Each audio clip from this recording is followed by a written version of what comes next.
Asi ibu nguruki kowe ora carane.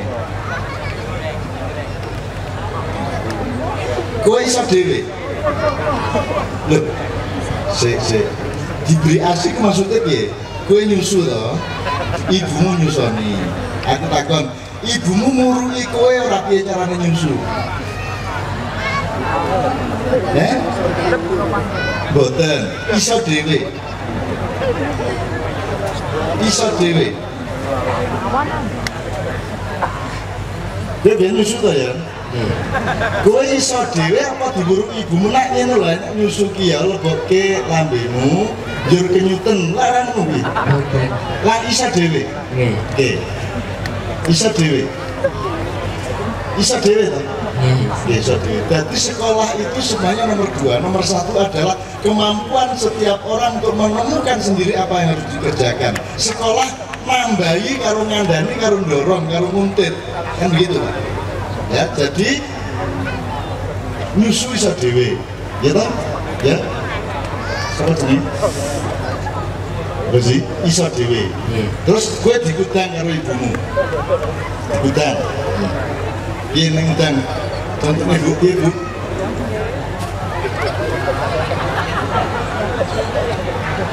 nek wong Jawa kata lelo leto kuwi nek ibu nek bapak Rabi Mena ya bapak Rabi Mena ya bapake oke sambil mudang njur si anak kan ngirokke ibune mulai belajar kata kapan?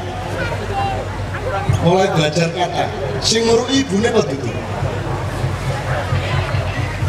Bah, cilu, bah, dililing, digudang, nek cara Jawa Timur digudang, dililing, dan kudu cirubah. Karena yang saya ya kita nggak situ ya, ada ilahun Allah yang merupakan sebuah pribadi agung, maha individu namanya ilahun. Ngadeg huruf alif, lam ngadeg ya. Haknya juga gagah.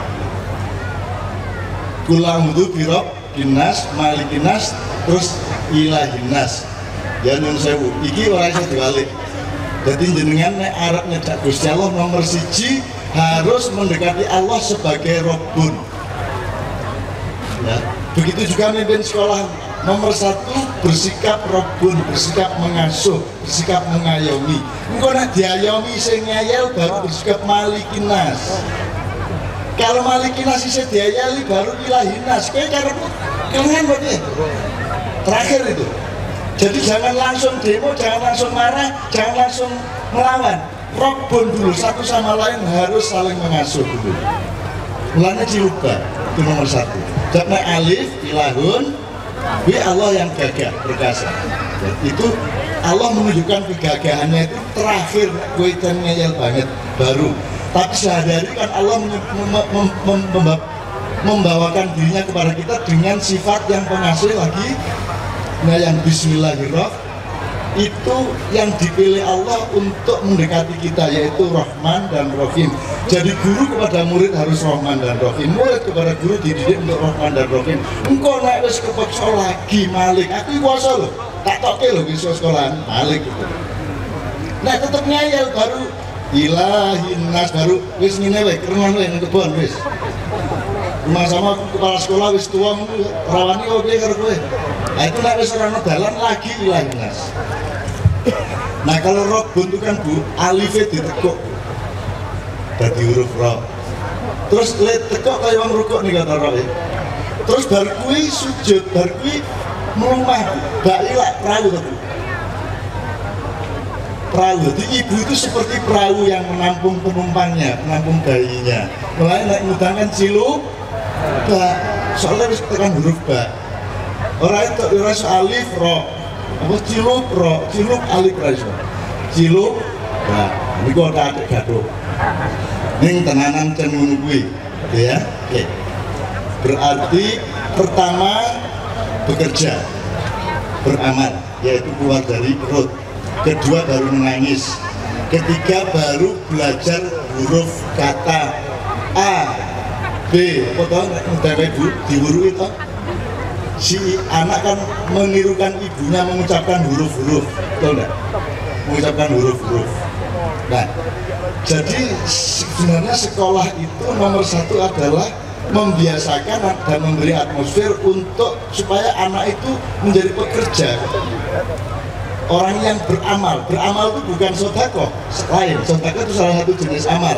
Yang disebut ya malu amalan soleh kan adalah orang sing pokoknya kudu gerak, kudu yang begawe, kudu beramal. Beramal itu artinya mengerjakan sesuatu yang positif, itu namanya. Itu.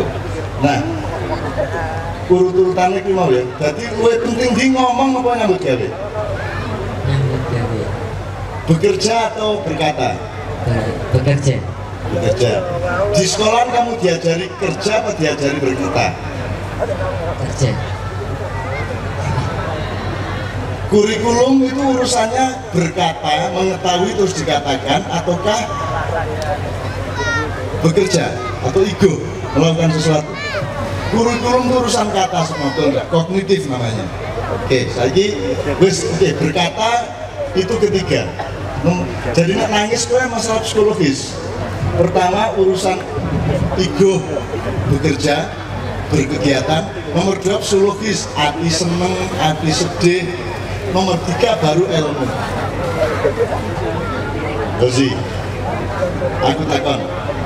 Waktu pertama-tama gue dari bayi, dari cilik umur setahun, 2 tahun kan mulai bisa ngomong. Biasanya apa Bu? Nomor satu yang biasa anak-anak bayi mulai bisa ngomong tuh kata-kata apa? Misalnya mama, bapak, ibu, gitu ya. Maem, moh, gitu ya. Itu jenenge dia apa? Saya tak urut ini ya. Jadi pelajaran itu wong sinau pertama tadris. Jeneng tempatnya namanya madrasah, pekerjaannya tadris. Tadris itu artinya mencoba mengetahui sesuatu yang dia sebelumnya belum ketahui. Mama, papa, bapak, umbok, moh, sapi turute, itu namanya tadris. Terus baru kui tahfidz ngapalke. Oke godong, oke kirek, oke cacing, oke gelas, tahfidz. Jadi pertama tadris, gitu, mulai mengetahui yang belum diketahui. Nomor dua, ngapalke sing wis diketahui. Yes. Jadi pertama adalah madrasah, kedua mahfadhah. Yang kedua mahfadhah lembaganya. Yang saya ini soalnya pendidikan di Indonesia ini lucu. Orang diurut kayak yang ini. Nomor telu, nek kowe wis ngerti sesuatu, kowe ngerti apa? Mikrofon. Apa kowe ngerti iki? Tutup gelas. Wis. Kowe kok ngerti nek iki tutup gelas? Kowe nek wingi ngerti gelas, kok nek kowe wis nyinaoni gelas durung? Ngerti nek kuwi gelas. Terus kok apalke nek kuwi gelas. Jadi tadris wis, tahfidz wis, bar kuwi mengucapkan gelas, ibu, bapak, itu namanya taklim, nganggo ka. Taklim, mengucapkan. Jadi tadris, tahfidz, taklim. Ning wong sing mengucapkan mesti wis paham belum? Belum. Maka dia butuh naik tingkat, yaitu taklim, mempelajari, nyinaoni. Oh iki mikrofon, oh iki dinggo nyanyi, sampai turute itu namanya taklim. Jadi gue wis dari taklim itu kan selama ini kan ada majelis taklim, ada lagi majelis taklim di Jakarta. Itu artinya majelis yang urusannya omong karo omong. Nek majelis taklim urusannya adalah mempelajari sesuatu. Neng cukup orang yang mempelajari sesuatu.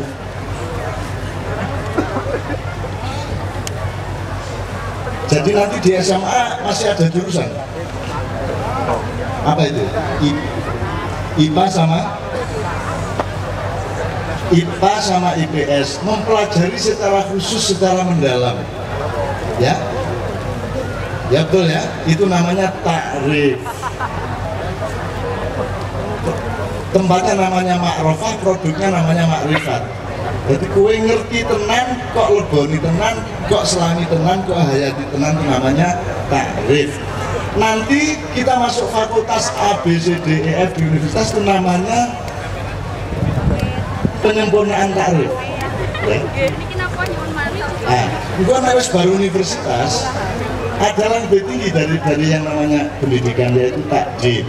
Takdib itu kamu jadikan perilaku ilmu itu, kamu jadikan peradaban. Takdib dari kata adab atau adab, menjadikan pengetahuan, ilmu dan perilaku itu peradaban dan kebudayaan masyarakat, itu namanya takdib. Yang tidak ada di pendidikan formal Indonesia adalah takdib ini, Pak. Paling kol KKN untuk mahasiswa itu. Nah, jadi ini saya nggak ngomong politik, nggak ngomong macam-macam, saya urun sedikit-sedikit aja. Ini tidak harus dipraktikkan sebagai kurikulum, Pak.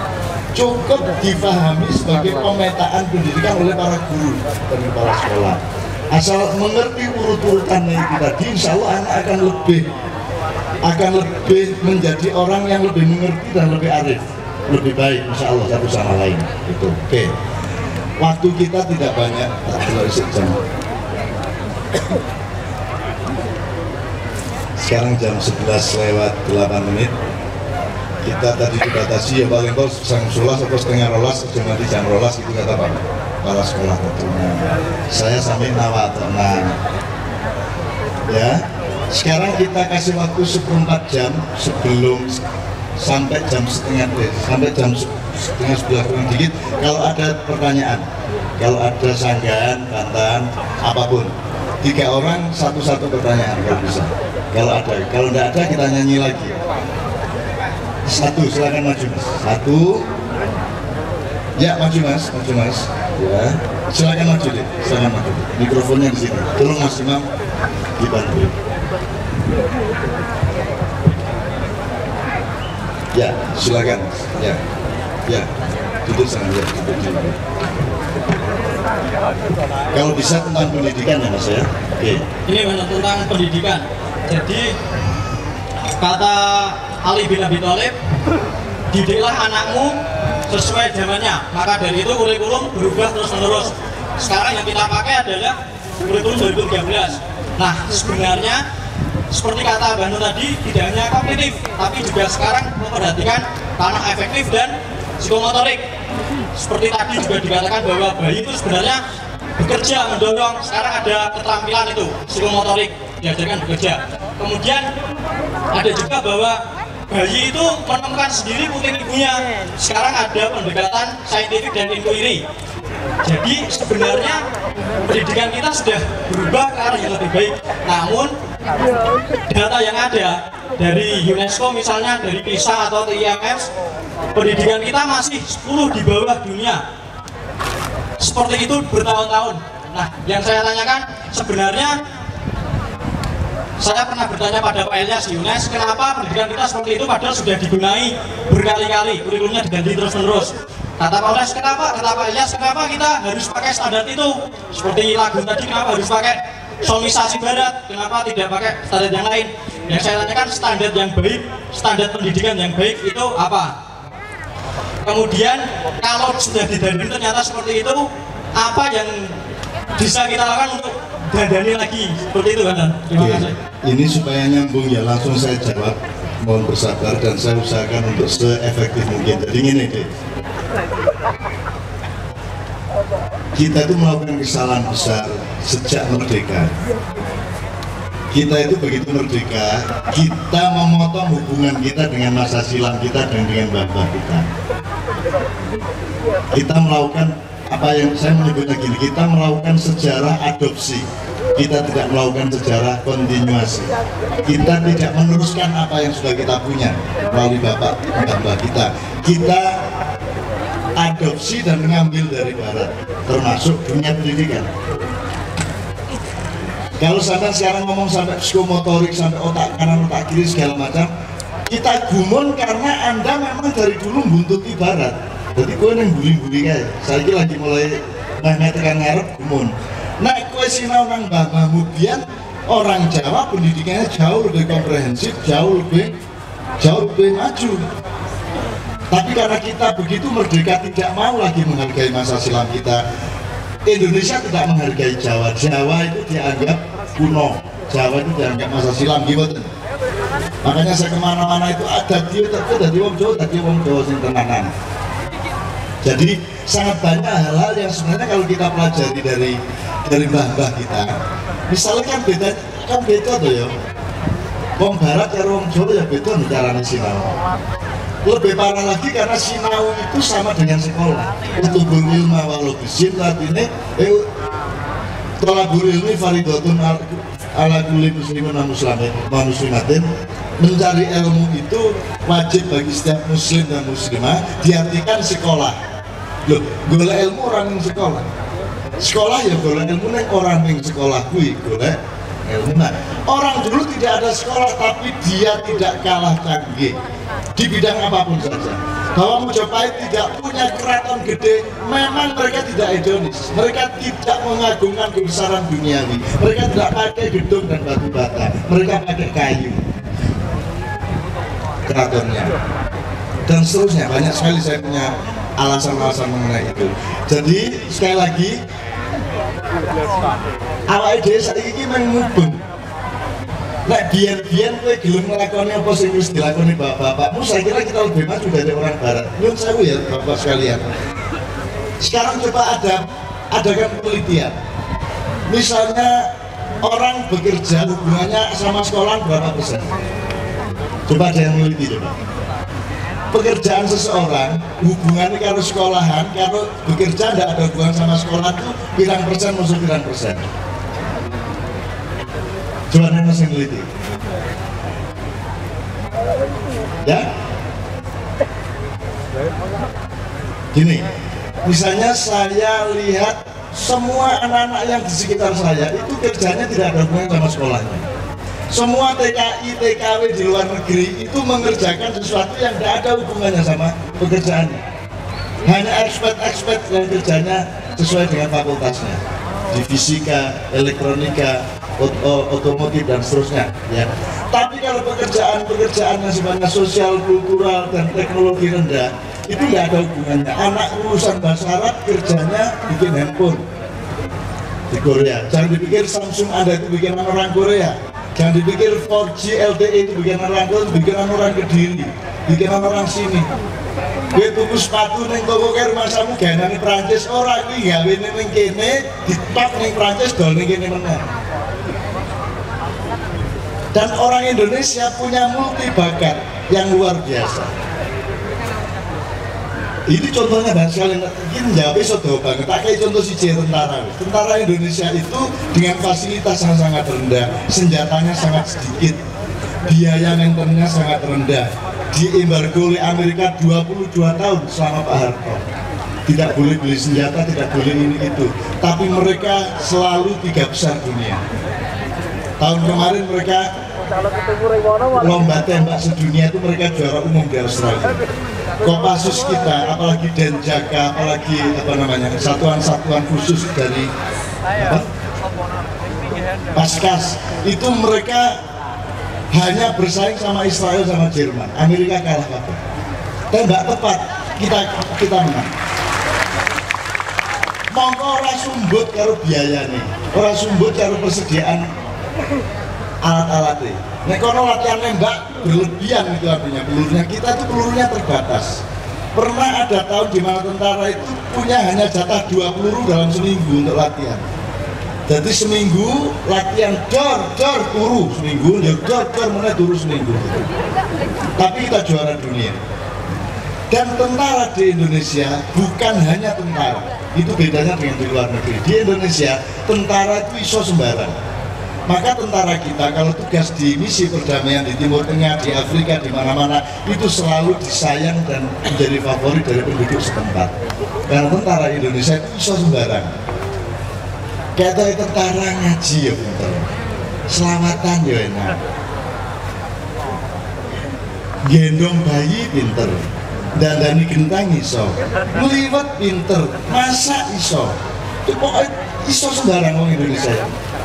TKW kita di Hong Kong itu mengalahkan semua TKW-TKW kita dari negara-negara lain, karena mereka bisa mengerjakan pekerjaan yang orang Hong Kong melakukannya 8 jam, anak-anak melakukannya 2 jam. Masak 2 jam, berkuih si omah 2 jam, berkuih apa liyane 2 jam. Nek cah Indonesia orang masak karo gendong, karo bulang terus ngene bulang neh, terus selo nyapu, selesai dalam waktu 2 jam. Durung meneh ngurui selawatan cah Hong Kong. Lan diurui apa? Jadi aku tahu ning Hong Kong ki ana pentas cah cilik-cilik Hong Kong selawatan. Agamane ra cetha, ning pokoke selawatan. Itu sing ngurui cah-cah kene. Di Korea tenaga kerja Indonesia itu gajinya bisa 40 sampai 60 juta sebulan. Dan mereka tenaga kerja nomor 1 di Korea, nomor 2 baru Vietnam, nomor 3 baru Filipina, nomor 4 India, nomor 5 Bangladesh, Dagestan dan seterusnya. Tapi tenaga kerja Indonesia nomor 1, dan sebenarnya mereka tidak sekolah karena itu. Ning wong Indonesia iki sembarang iso. Pokoknya dicuki handphone rusak, utak-utak dadi. Diwurui motor jebol, diutak-utak seminggu tadi, kan gitu orang Indonesia. Orang Indonesia kerja di Korea, terus ada pekerja lain atau kepala bidang yang lain tidak masuk karena sakit, orang Indonesia mau mengerjakan itu. Padahal dia bukan ahlinya, tapi pokoknya diutak-utak iso akhirnya. Jadi expert. Salah satu anak maknya itu kerja dari TKI di Arab Saudi, ya, dari Surabaya dia ke Arab Saudi, sampai sana dia ditanya kamu bisa internet nggak? Bisa, kalau dari Saudi. Hanya karena dia punya email, terus dia di sana ditakoni kamu bisa IT ya? Oh bisa. Udah kalau gitu kamu kepala bagian ini, oke. Terus dia tolong di rumah masih mau deh IT. Akhirnya expert sekarang jadi dia pejabat tinggi sekarang. Ini bocah nih utak-utak nih. Nah, orang Indonesia ini ojo digarai. Kayak pinter banget orang Indonesia. Wong Jawa pemenang iso, sembarang iso. Jadi malaikat iso pemenang jadi setan. Begitu. Ya, jadi Mas, menurut saya tolong ojo gumunan. Aku ra sekolah, aku ra ngliwati kuwi kabeh. Dari kecil saya bilang, saya tidak berlari seperti orang barat. Arah saya berbeda. Kamu nanti akan ketemu saya di ujung jalan, karena saya sudah sampai ke sana duluan. Karena saya tidak di sana, saya tuh ngerti jalan tol. Mulai, saya karena ilmu apa wae? Saya karena apa wae? Harus fisika, harus apa wae? Harus jenar, semua sekarang. Gue tak pergoli begini. Itu karena saya belajar kepada mbah-mbah. Kenapa saya pindah dari Jombang ke Jogja? Karena untuk sementara Jogja lebih Jawa daripada Jombang. Sekarang setelah saya menguasai Jogja dan sekarang saya harus ikut menangani keraton Jogja yang kacau sekarang. Sekarang baru saya sadar bahwa yang lebih tua dari Jogja adalah Mojopahit, yaitu di kampung saya sendiri, kan begitu. Jadi Jawa yang lebih tua adalah di Jawa Timur sebenarnya, kan gitu, dan seterusnya. Itu karena saya sangat belajar. Aku belajar tentang karo kabeh, karo Gajah Mada aku sinau, karo Kanjeng Sunan Kalijaga aku sinau, Sunan Bonang aku sinau banget. Sinau. Dan itu tidak hanya urusan syariat, marifat, urusan teknologi, urusan pengobatan, urusan apa saja. Mereka ekspor Jawa biar ki jangkep Mas. Gitu ya Mas ya? Gitu ya. Jadi menurut saya ini bukan perkembangan kuwi nang mapak tilas mbah-mbah biyen. Cuman bocah saiki kayak apa gumunan. Orang sana gumunan, sithik gumun, sithik gumun. Angger ana WA sithik gumun wis gitu. Gitu loh. Saiki sing dipresidenke kok sing dadi Mas pokoke gumunan lah. Kita sempit dan sumbu pendek tadi. Oke, yang kedua Mas ya. Mun saya muga-muga ngerti maksudku ya. Oke. Ya. Ya. Gini Cak Nun. Kita mau bertanya bahwasanya saya mau masuk ke pendidikan politik untuk menjadi seorang pejabat publik itu harus melewati yang namanya partai politik, dan kita tahu bahwasanya partai politik itu tidak bersih 100%. tetapi juga banyak yang menghalalkan segala cara, gitu Pak. Gimana kita, apakah harus memang begitu untuk generasi pengganti?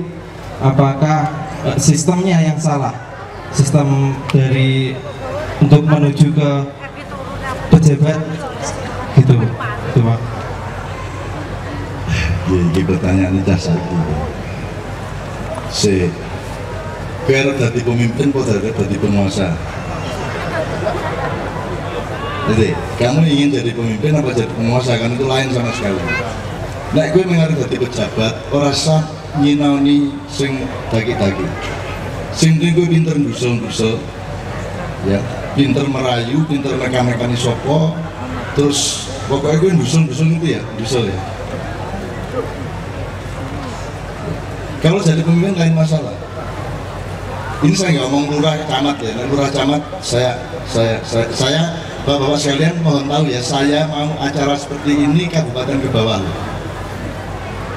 Artinya saya punya pertimbangan nasional, punya pertimbangan kemanusiaan. Nek Pak Lurah sing ngongkon aku mesti teko. Nek sing ngongkon aku Ganjar urung karuan teko aku. Karena pemene Ahok support nyun sewu ya. Ini yang daftar datang ke Kadipiro itu kan yang kemarin sudah saya terima itu Luhut.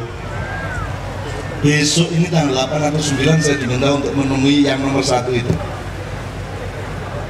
si orang Solo itu, yang asal-usulnya dari Boyolali itu prosesnya. Tapi ini teman-teman mempertimbangkan dan saya masih belum bisa menerima. Saya ini urusan saya NKRI. Kalau saya harus menerima tamu apa menaik presiden, ya itu yang dibicarakan harus penyembuhan menyeluruh NKRI, bukan saya nolong seorang presiden, bukan saya nolong sebuah golongan, gitu ya. Nek jan kowe arep tenanan dan Indonesia, ayo tak ewangi, neng aku duwe teori. Itu harus ada beberapa pertemuan dengan beberapa level. Jadi saya ketemu, aku kalau kowe ketemu ki main ngerundeng dan pintu kedaten. Nek kowe ora kedaten, ora ono gunane kok aku nulungi presiden saiki akhirnya mung dienggo bodoh tahun 2019 enggak meneh. Jadi aku akhirnya kan menjadi bagian atau menjadi anci-ancian. Jadi batu pijakan untuk dia naik lagi kan begitu. Nah saya bukan itu, saya cinta NKRI dan saya mau melakukan apa-apa kalau itu urusan NKRI seperti saya dulu menurunkan Pak Harto. Betul. Oh jaman kok aku diundang nang istana seperti ulama-ulama dikumpulkan nang istana ya lah. Loh, kowe nang omahku ya, tak terima kok aku diundang nang istana.